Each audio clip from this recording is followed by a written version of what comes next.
Right now at 6, back to school at the end of November. What Portland teachers are getting out of the tentative deal and the plan to make up for missed class time. Plus, new details about an Oregon City woman found dead in Clark County, why Portland police are now taking over the case. And concern in Corvallis after Oregon State loses much more than the rivalry game. The fallout as the head football coach says farewell and the Beavers' uncertain future.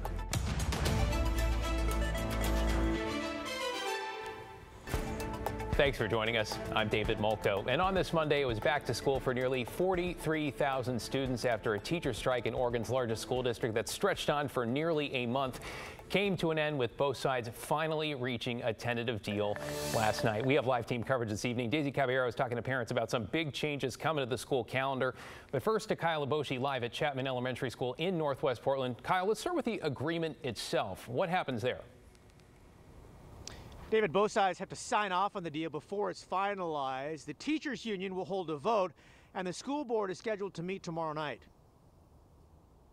Students in Oregon's largest district, Portland Public, returned to school Monday after missing 11 days of classes. The district and its teachers union reached a tentative agreement on Sunday, ending a historic strike that's kept schools closed since November 1st. It's the first time in district history Portland teachers have walked off the job.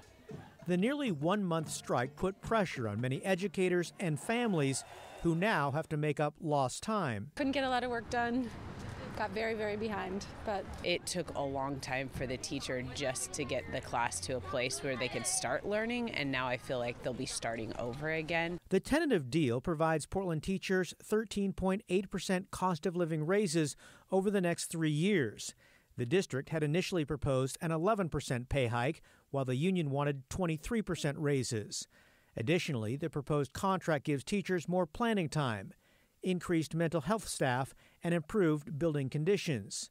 The union had pushed for hard caps on class sizes, but ultimately dropped that proposal during negotiations. We feel like we have overall won a really strong contract and are really excited to get back to our schools with our students. According to the district, the contract will cost about $175 million over the next 3 years, resulting in significant budget cuts. In a message to parents, the district superintendent wrote, "This process has brought sharp attention to the state's underfunding of quality education." Which means in some ways here the hard work is going to continue. Kyle, let's go back to the teachers here. Some told us they were concerned about losing pay and benefits while they were on strike. Any updates with that?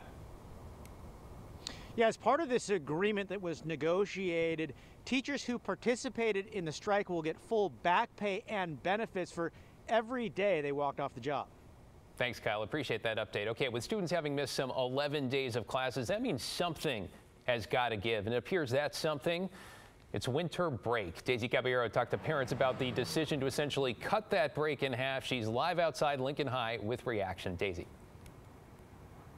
Well, David, parents said that they are, of course, relieved that the strike is over, but they're not too thrilled at the fact that winter break is cut short from 17 days down to 9. So here's a breakdown of what that winter break will look like.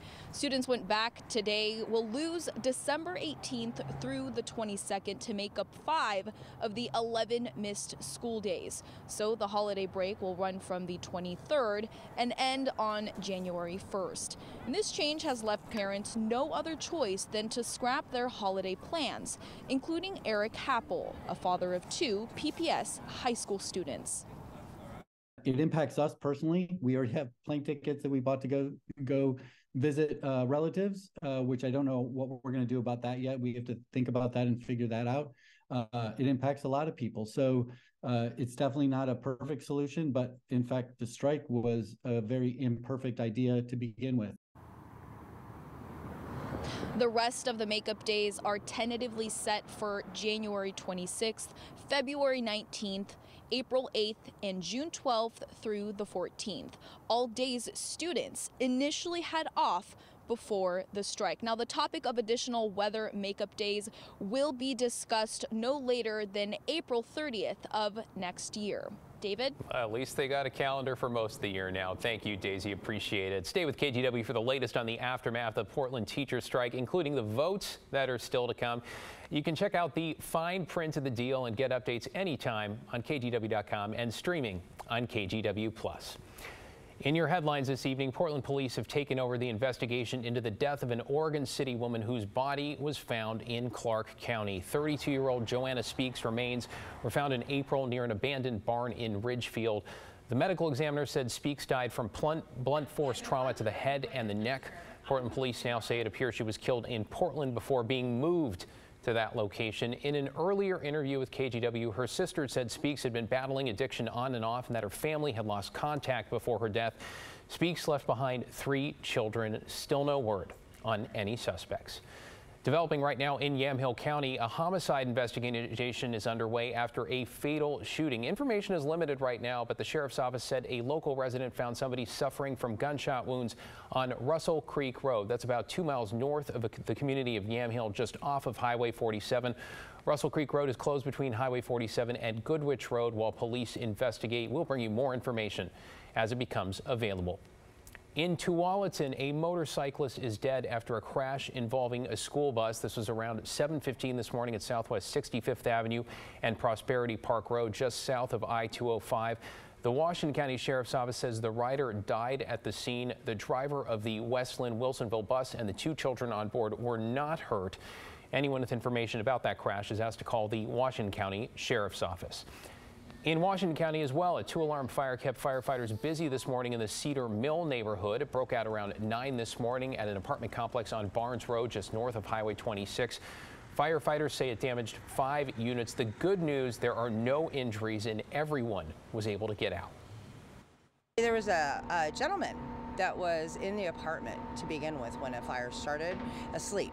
And the management came in and was able to wake that gentleman up and get him out safely. Thank goodness for that. The fire displaced 8 people. 2 cats were also rescued. No word yet on the cause. And a climber is recovering after she fell hundreds of feet on the slopes of Mount Hood. The 36-year-old woman was coming down from the summit on the south side Saturday when authorities say she lost her footing and she fell. Portland Mountain Rescue members witnessed that fall. They worked up a plan with other rescue teams to reach her and get her off that mountain. Crews used a system of ropes to navigate tricky terrain and icy conditions. It took some 7 hours just to get her to Timberline, where the climber was put into an ambulance and taken to the hospital. We are working to get an update right now on her condition. Matt? Thanks so much, David. Hopefully that one ends well, right? Okay, outside, we've got ourselves a clear night. There's the full moon. It's the Beaver moon in the month of November, beaming brightly in the northeast sky. 42 degrees, east winds, low humidity. Basically more of the same of what we've seen right on through the entire Thanksgiving weekend and still have on this Monday and we'll have again on Tuesday. So yes, the cool, dry weather continues. And it was downright cold, down to 23 in Hillsborough this morning, 28 in Portland where it was windy in Troutdale, stayed in the 40s. But of course, the daytime highs are cooler with the wind, which has been absolutely ripping in the gorge. Crown Point had a gust of 72, Corbett 67, Troutdale 45, and even on the Fremont Bridge in downtown Portland, nearly 30 miles an hour. So it's really been whipping. The winds are going to begin to diminish, in fact, late tonight and tomorrow. We're not going to lose them completely, but they will back off a bit. The clear sky won't. We'll have that all day long tomorrow. Temperatures in the upper 40s again. So basically a carbon copy of what we had today. Not much of a change there, but changes are coming. After 2 more clear days with the wind and the cold, rain returns Thursday, along with mountain snow. David will talk about how much in a bit. Back to you. Looking forward to ski season. Thank you, Matt. New this evening, the Washington County Sheriff's Office says it is dealing with a staffing shortage at the county jail. They say in recent years, applications have just not kept up with retirements and departures. The jail division currently has 41 deputy positions that need to be filled. That shortage has resulted in a reduction in capacity, as well as some temporary policy changes in some non-violent misdemeanor crimes. Suspects are receiving citations to appear in court instead of being arrested and booked into jail. Even when our jail was fully staffed at 100% capacity, we were having some overcrowding releases. And so this current reduction in our capacity because of staffing constraints does make that worse. Anyone interested in an opening can check out the Washington County Sheriff's Office website for more details. Coming up tonight on The Story, they are amazing animals that reflect human emotions. And tonight we are taking you to a nonprofit near Turner where horses quite literally bring hope. Here's a preview. I remember kind of being able to take a breath. Hey, buddy. I was nervous. Come on. That was really good boy. Really powerful to have the horse like look at you. You know, really look at you when you're disassociating. You, little dust in your nose. The pain, the suffering that was seen through the eyes of the horse. They are such beautiful creatures. That is Monica Dodge, the now executive director of Horses of Hope, a place she credits with saving her life a few years ago through what is known as equine therapy. You're going to hear her story of survival, how horses helped her come full circle, and how she's now paying it forward to people like Sarah Law. Law lives with a condition that impacts her muscles and her joint development. She gets around by wheelchair, but we watched as she was lifted inch by inch onto the back of a Norwegian fjord named Bruin. Here's how she describes it.